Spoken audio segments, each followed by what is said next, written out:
No! No! Let me out of here! Please don't leave me!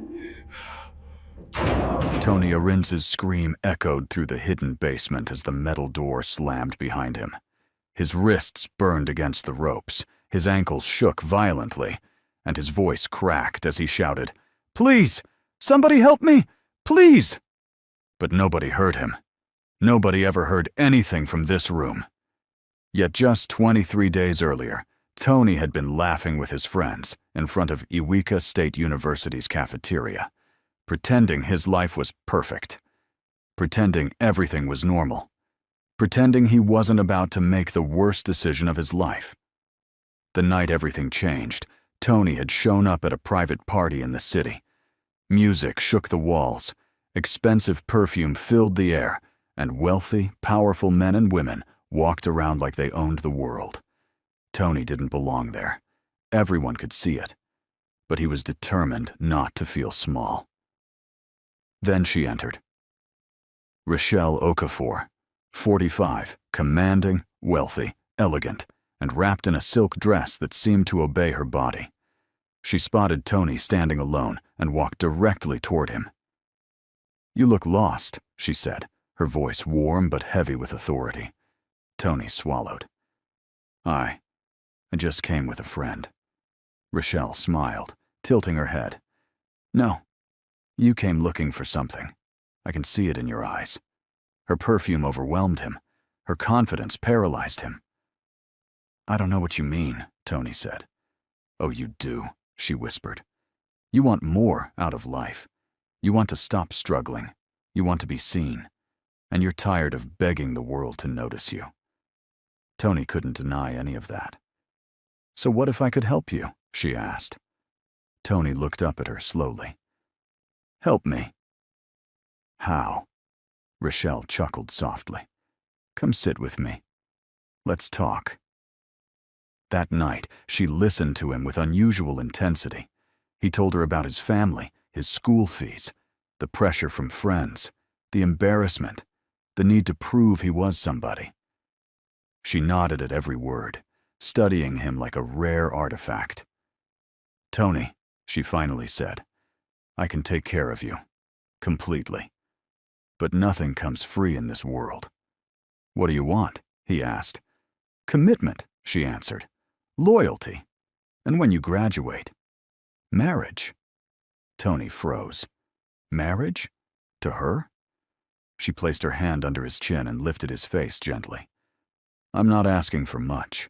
You give me your devotion, and I'll give you the life you've always dreamed of."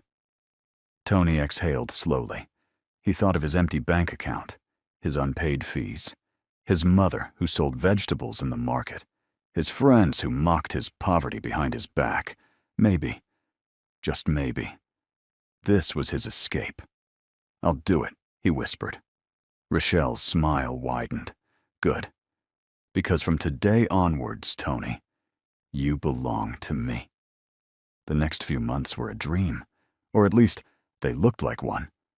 Rochelle paid his school fees, bought him a car, furnished his apartment, and gave him more money than he had ever held in his hands. People on campus treated him like royalty. Girls suddenly noticed him.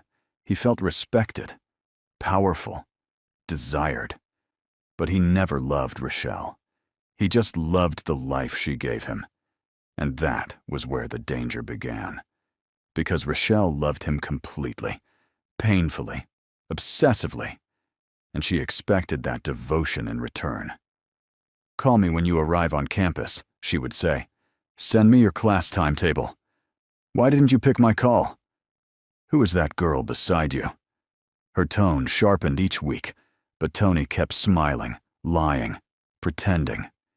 He reassured her with sweet messages, while sneaking around campus with younger girls who adored his new wealth. He thought he was clever, untouchable, invisible. He wasn't. One afternoon, his side girlfriend Marilyn posted a photo on Instagram, a cute picture of Tony kissing her cheek, captioned, "My king." Within minutes, the picture spread. Tony didn't panic at first. He simply reached for his phone to delete it, but his heart stopped when he saw Rochelle typing. "I saw the picture. He felt cold all over. He typed, "It's not what you think."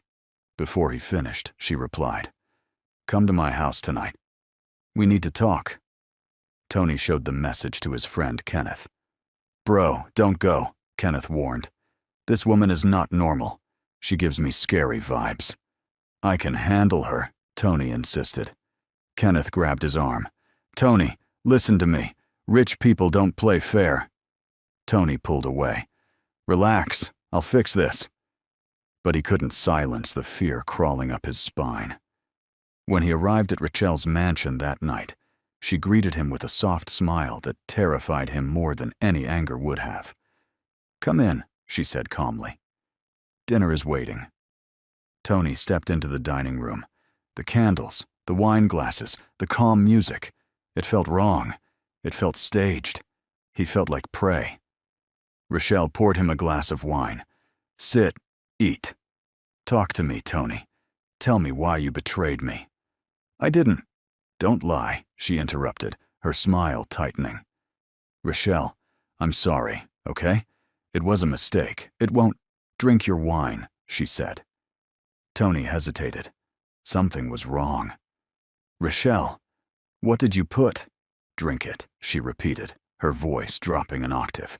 He lifted the glass slowly. The moment the wine touched his tongue, the room began to spin. His vision blurred, his legs buckled, and he fell forward, gripping the table. "Rachel, what did you do?" She stood over him, stroking his hair like a child. "I'm not punishing you, Tony," she whispered. "I'm protecting what's mine." Then everything went black. When Tony woke up, the air was damp and cold.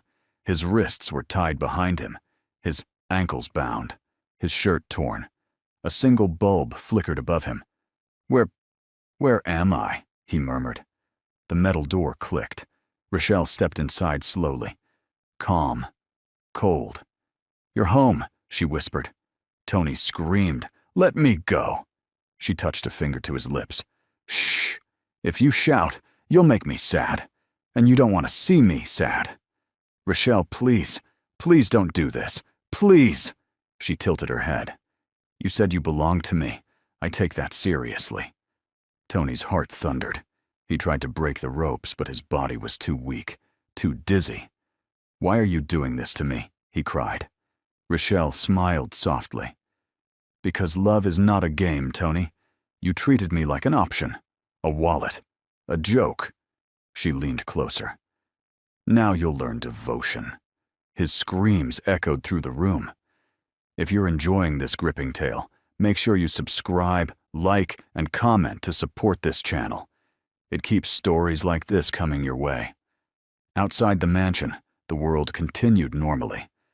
But inside, the nightmare escalated. Each day Rachel came to him, sometimes to talk gently, sometimes to threaten him, sometimes to touch him in ways he hated, ways that made him cry and beg. And each time he begged, Rachel whispered, "Good. Your voice is sweetest when you're afraid." Tony prayed someone would find him. But Rachel had already crafted the perfect lie for the outside world. She told everyone Tony had traveled for a private internship opportunity abroad. She even posted a smiling photo of him, one she took months earlier, along with the caption, "So proud of you, my love. Go chase your dreams. I'll be right here when you return." The comments were full of congratulations and admiration. Meanwhile, Tony lay on the cold basement floor, shivering, starving, and praying. Days blended into nights, and nights into a torturous silence. The only time the silence broke was when the metal door screeched open. Sometimes Rachel walked in with food, small portions, barely enough to keep him alive. Sometimes she walked in with questions. "Do you still think you can live without me?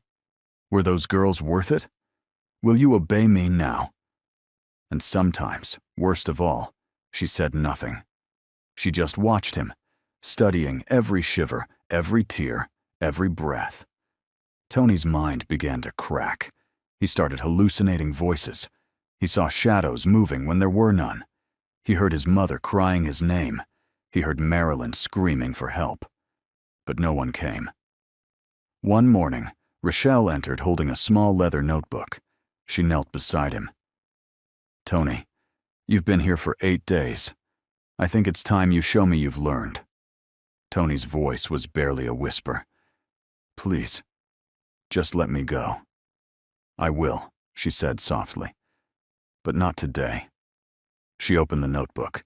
"I want you to write a confession, in your own handwriting, a letter, telling the world you chose to disappear, that you didn't want to be found." Tony froze. "What? Why?" She smiled. "Every bird needs a cage. Every cage needs a lock. This letter is my lock." "I can't do that," he said weakly. Her expression darkened instantly. She stood up, walked to the table, picked up a thin wooden cane, and returned to him. "You will write it," she whispered. "Or we'll start lessons again." Tony's stomach knotted with fear. With trembling hands, he took the pen. His vision shook. His tears splattered on the paper. His heart pounded as he wrote the words that would erase him from the world. "I, Tony Arienza, am leaving by choice. No one should look for me." Rochelle watched every stroke, smiling like a proud mother. When he finished, she kissed his forehead. "Good boy." Far away at Eureka State University, Kenneth was the only person who didn't buy Rochelle's story. "Something is wrong," Kenneth told Marilyn as they sat outside her hostel. "Tony wouldn't disappear like that. And those messages she posted, they don't sound like him." Marilyn shook her head. "Maybe he just needed space. Or maybe he traveled." "No," Kenneth said firmly. "He wouldn't leave without telling me." That night, Kenneth called Tony's mother. "Auntie, have you heard from Tony?" Her voice cracked immediately. "No, he hasn't called me in weeks. My son never does that." "Never." Kenneth's chest tightened. Something inside him whispered the truth. Tony didn't disappear. Something happened to him, and Kenneth was going to find out what. Meanwhile, back at the mansion, Tony wasn't done suffering. The next time Rochelle entered the basement, she wasn't alone.